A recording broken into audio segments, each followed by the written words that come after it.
Good morning, everybody. This is Ajahn Brahm. Желаю всем доброго утра. Это Аджан Брам. Сегодня вторник, 23 июня, и сейчас я вам расскажу небольшую историю, после которой проведу медитацию. Я помню сегодняшнюю дату только потому, что утром мы узнали, что кто-то пришел минувшей ночью в наш монастырь и оборвал шкатулку для пожертвований. Но мы должны отпустить эту ситуацию. So we have to let it go. Иногда я задумываюсь над вопросами, в чем моя роль и что я должен делать, когда случаются такие вещи. И когда утром я увидел пустую шкатулку для пожертвований, то подумал, надеюсь, что тому, кто взял эти деньги, они принесут радость, и он использует их с пользой и удовольствием. We'll enjoy it and make the best use of it. Ведь все пожертвования, которые мы получаем, направлены на помощь другим. Да, они покрывают наши расходы, но главное предназначение монастыря и монаха — не быть богатым и жить в роскоши, а иметь достаточно комфорта, чтобы быть здоровым. Но когда происходит что-то подобное, ты все равно желаешь счастья и здоровья кому угодно, в чьих руках окажутся эти деньги. Это напомнило мне историю одного монаха. Он был аббатом в городском храме много лет назад. Однажды утром его разбудил шум в главном зале. Он встал, чтобы посмотреть, что произошло. Сначала он подумал, что это один из проснувшихся раньше монахов, но оказалось, что это не монах, а вор, грабитель, грубый паренек, которому удалось залезть в храм. Он держал в руке большой нож и пытался открыть шкатулку для пожертвований. И знаете, что сделал монах? Он посмотрел на него и спросил, кто он и что здесь делает. Вор ответил: «Прочь! Не приближайся, а то я тебя зарежу». У меня сегодня аудитория из 3 человек, и они здесь заливаются смехом от того, как я имитирую сурового грабителя. Но вор действительно был грубияном.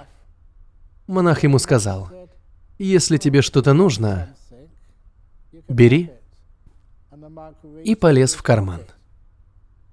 Вор нацелил на монаха нож и следил за его движениями. Монах вытащил ключи и вручил их грабителю со словами: «Вот ключ к шкатулке. Бери, что хочешь».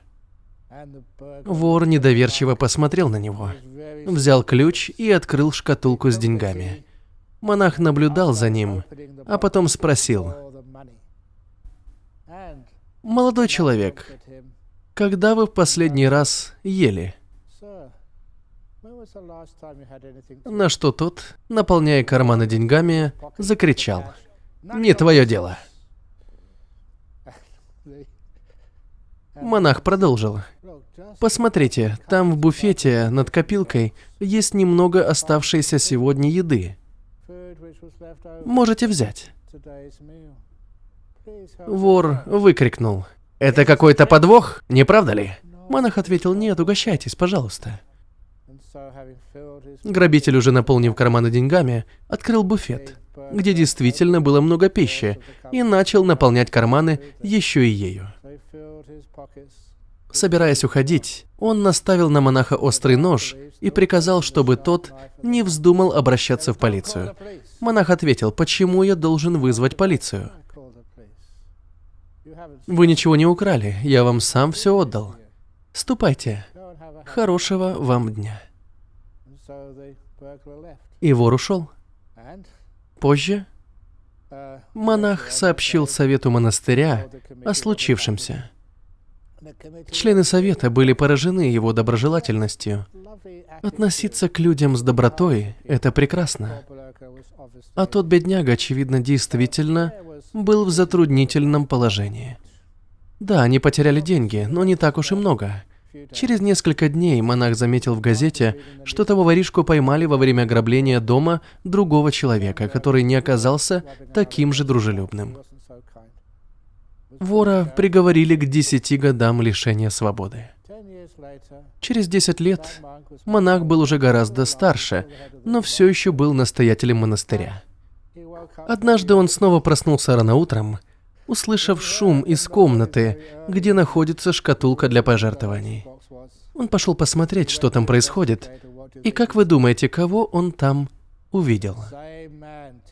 Того самого вора, только на 10 лет старше. Он уже вышел из тюрьмы и снова пришел в монастырь с острым ножом. Он посмотрел на монаха и спросил: «Помнишь меня?» «Конечно», — ответил старый монах и добавил: «Вот ключ от ящика». Вор положил нож, улыбнулся монаху и сказал: «Последние 10 лет в тюрьме я думал о тебе каждый день. Ты был единственным, кто отнесся ко мне с добротой, кто проявил сочувствие и пытался помочь мне. Я понял, что в последний раз я украл из вашего монастыря не то, что на самом деле представляло ценность. Тогда я хотел денег и еды, а теперь я вернулся, чтобы снова ограбить тебя. Но на этот раз я хочу украсть тайну твоей доброты и твоей мудрости. Пожалуйста, научи меня». И таким образом вор стал монахом. Хорошая история. Она основана на рассказах, которые я слышал и читал во многих местах Таиланда и Шри-Ланки.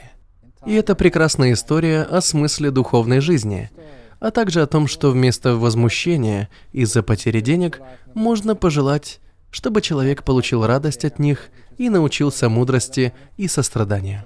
В монастыре есть несколько книг о Дхамме в свободном доступе, но ни одну из них он, к сожалению, не украл. Надо было поставить табличку с надписью «Кто хочет ограбить шкатулку для пожертвований, пожалуйста, возьмите также 2-3 экземпляра книг в качестве подарка». На примере этих историй мы можем увидеть, что обычно происходит. Люди возмущаются и огорчаются, но деньги уже не вернуть. Они злятся, что потеряли свои деньги, но тем самым воруют свое собственное спокойствие и счастье. У меня можно украсть деньги, но не то, что делает меня монахом. Спокойствие, счастье, сострадание и радость. Это самое важное в этом мире. Поэтому мы должны это беречь. Что касается нашей практики медитации, сегодня будет лекция с инструкцией по медитации. Эта история – прекрасный пример. Независимо от того, насколько вы заняты в жизни всяческими проблемами, делами, трудностями, которые вам нужно решить, и обязанностями, которые вы должны выполнить, не позволяйте этому всему воровать ваше спокойствие, счастье и мир.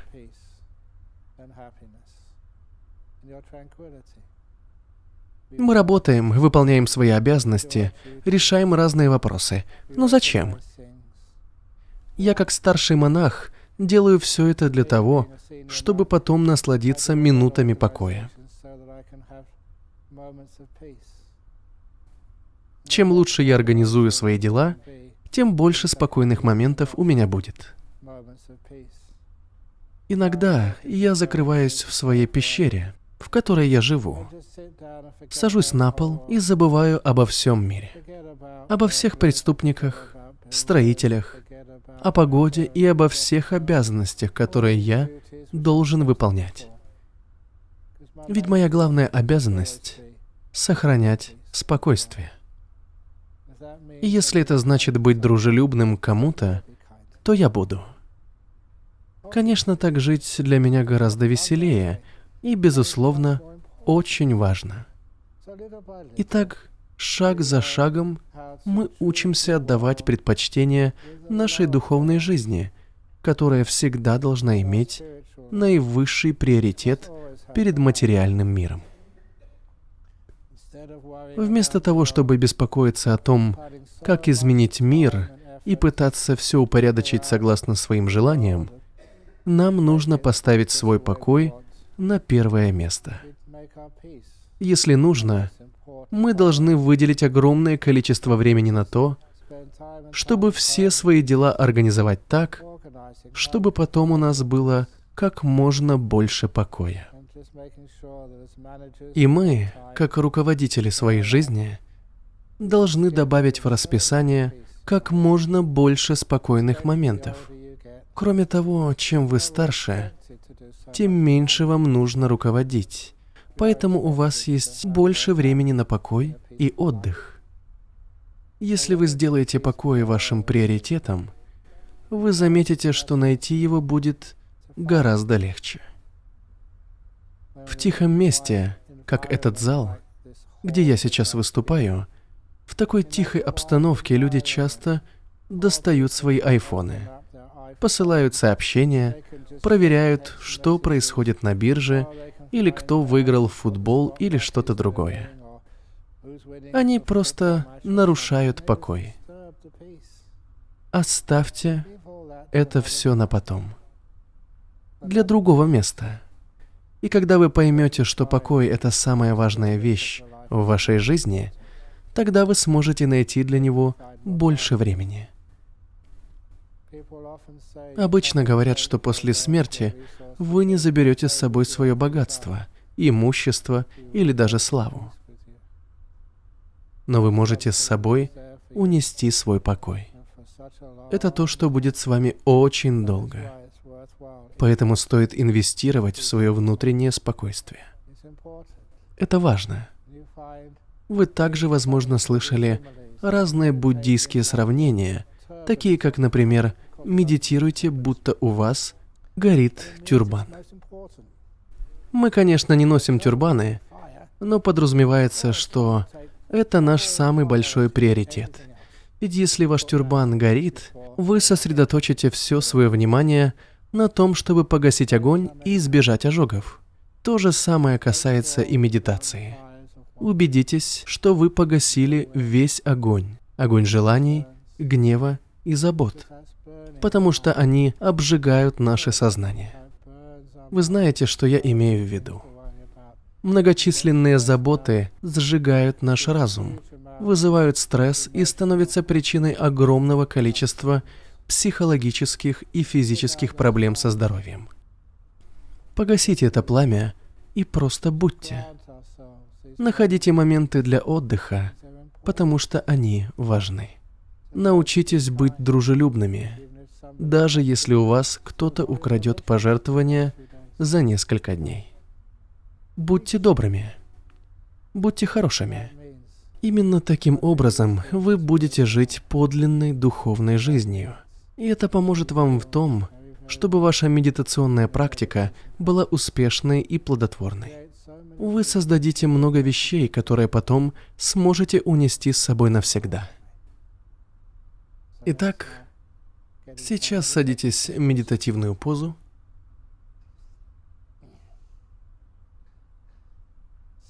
Закройте глаза.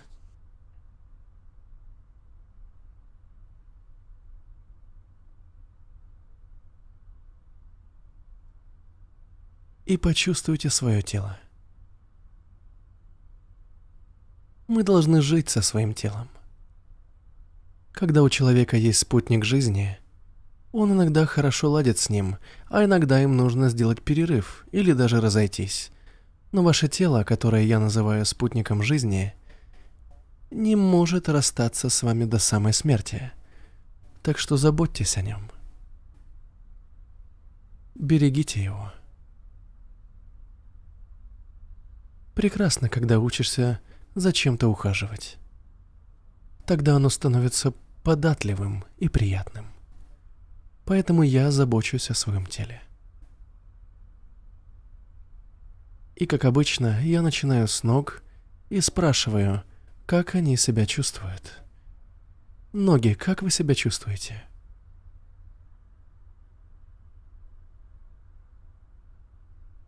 Таким образом, я обращаю внимание на свои ноги. Спрашиваю их, как они. Ощущаю их. Сижу и чувствую, что у меня немного напряженное левое бедро. Потому что я, наверное, слишком долго медитировал этим утром. Здесь нечего больше добавить, просто после долгого сидения ноги бывают напряжены. Поэтому я их расслабляю. Изменю положение. Я всегда слежу за ногами и их комфортом. Я всегда остановлюсь и позабочусь, чтобы им было удобно. Если нужно сесть иначе, сменить положение, я всегда это делаю. Благодаря такой заботе исчезают все страхи и напряжения, а с ними и боль, которая возникает из-за напряжения. Чувство безопасности расслабляет. То же касается и моих ягодиц. Это довольно обычная часть тела, которая, однако, может оказывать сильное влияние на медитацию. Если я не сяду удобно на подушке, у меня могут занеметь ноги. Неприятное чувство. Покалывание и ползание мурашек. Поэтому нужно следить за тем, чтобы ягодицы были правильно сбалансированы на подушке.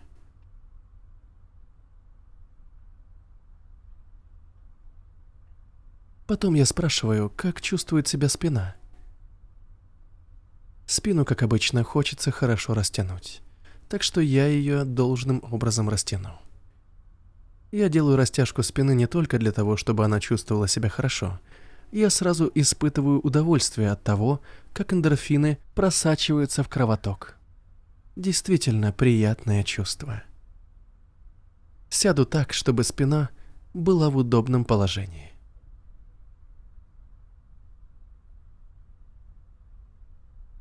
Спина тебе удобна? Да, спасибо.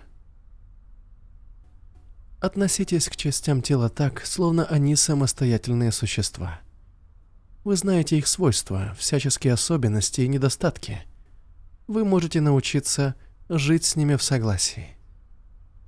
Так же, как я сейчас пытаюсь снять напряжение с плеч. Максимально их расслабить.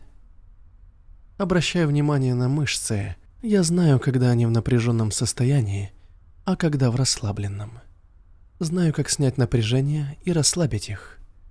Именно это сейчас я и делаю с плечами. Неприятно, когда они напряжены. А когда я их расслаблю, то чувствую себя отлично. Перехожу к рукам. У меня нет проблем с локтями. Но если у вас с ними есть какие-то проблемы, попробуйте расслабить еще и локти. Посмотрите, что вы можете сделать, чтобы уменьшить напряжение и боль. Чтобы и локти были в комфорте. Не обязательно, чтобы результат был идеальным. Главное, чтобы было лучше, чем в начале. Затем перейдите к рукам и запястьям. А также убедитесь, что ваши руки находятся в расслабленном положении. Я спрашиваю свои руки, что им нужно? Вам так удобно или хотите изменить положение? И я слушаю, что мне говорят руки. Прислушиваться к тому, что они мне говорят, называется внимательностью, осознанностью. Если руки в правильном положении и им удобно, я возвращаюсь к плечам и шее, выравниваю голову и шею так, чтобы она не была наклонена вперед или назад. Она находится в ровном положении, а теперь я проверю горло, потому что у меня аллергия на пыльцу растений. А сейчас в этой части света цветет акация.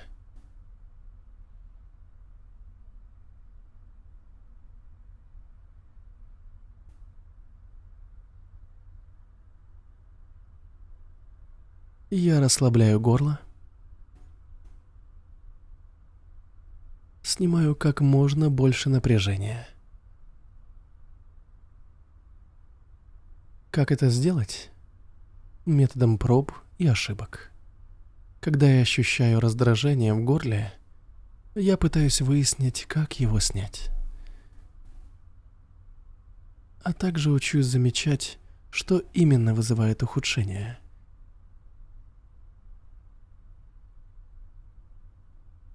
Я сосредотачиваю внимание на одной части тела и учусь.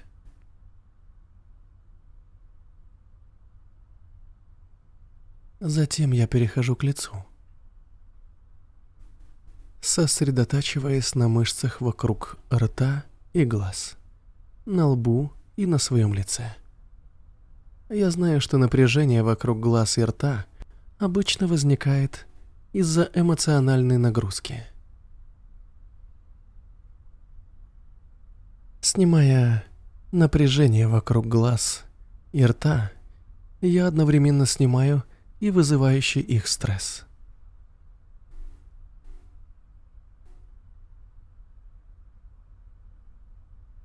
Я расслабляю лицо так, чтобы оно было в состоянии полного покоя.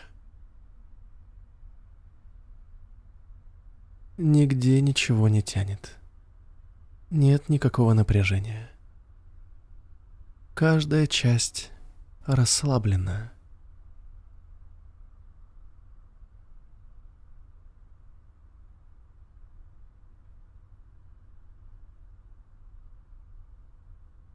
Сидя здесь, я чувствую все свое тело как единое целое. Я посвятил всего 10 минут расслаблению всего тела. И теперь оно чувствует себя очень хорошо. Блаженное ощущение. И на этом блаженном ощущении в теле я сейчас сосредоточусь.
Достаточно насладившись этим приятным чувством расслабленного тела, я устремляю мысли на оценку уровня своего внутреннего покоя.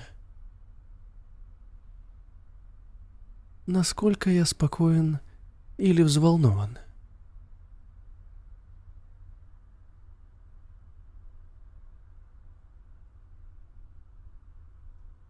Важно осознавать причины своего покоя или взволнованности, чтобы достигнуть еще более высокого уровня душевного равновесия.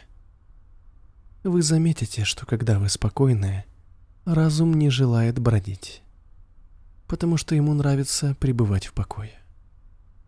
Тихий центр медитации тихий зал, тихая пещера. Когда вы находитесь в покое, это так приятно. Вам не захочется нигде бродить. Вы счастливы здесь и сейчас.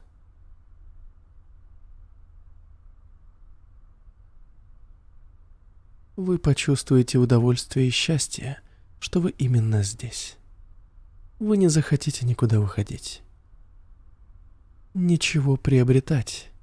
Не захотите ничего достигать. Вы просто хотите быть здесь, в этот момент.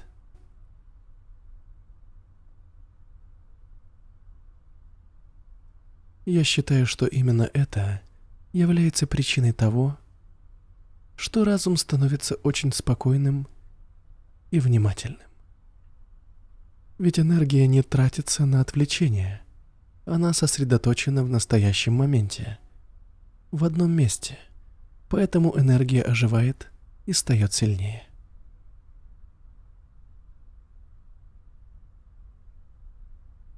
После этого я обычно начинаю наблюдать за своим дыханием. Дыхание – мой старый добрый друг. Мы любим проводить время вместе. Я слежу за своим дыханием. Когда оно куда-то уходит, то я иду с ним.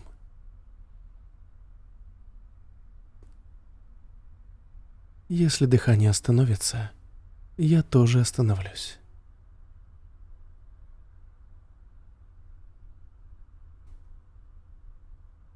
Наблюдать за дыханием все равно, что быть со своим дорогим другом.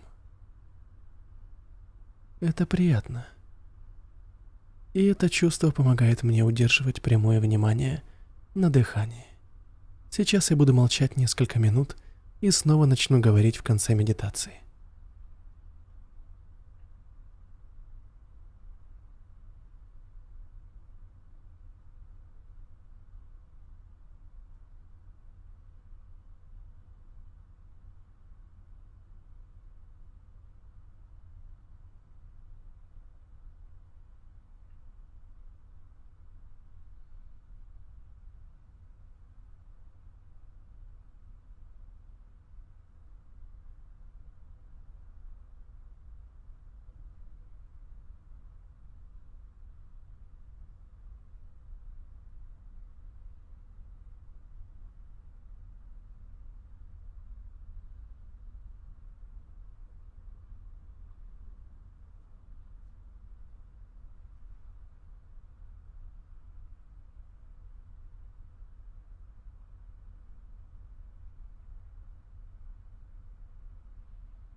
Итак, наша медитация подходит к концу.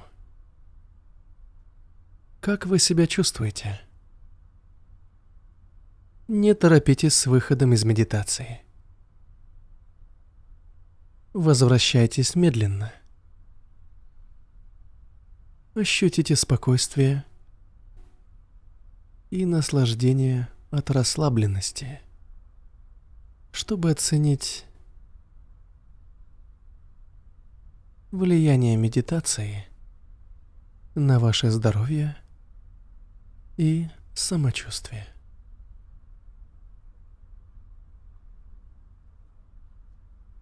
Сейчас раздастся звук гонга.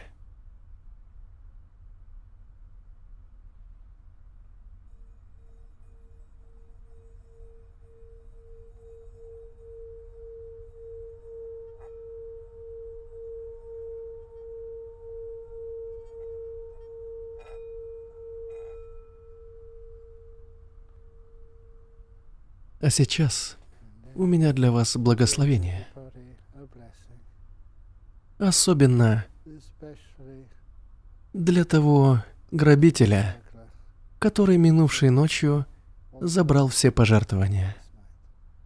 Пусть он или она будет счастливым и здоровым. Sabbaroga vinimuto, Sabba Santapavajito, Sabba Veramati Gando, Nibuto Chatuang Bawa, Sabitio Iwa Chantu Sabarogo Vinasatu Mate Bhavan Vantarayo Sukhi Digayugo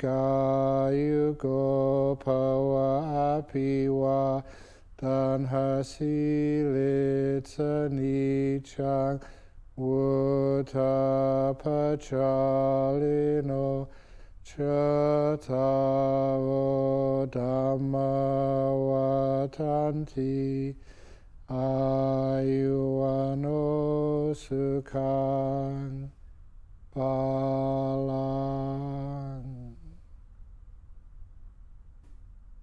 Будьте все счастливы и здоровы. Желаю крепкого здоровья и мира в вашей жизни. Sadhu, sadhu, sadhu.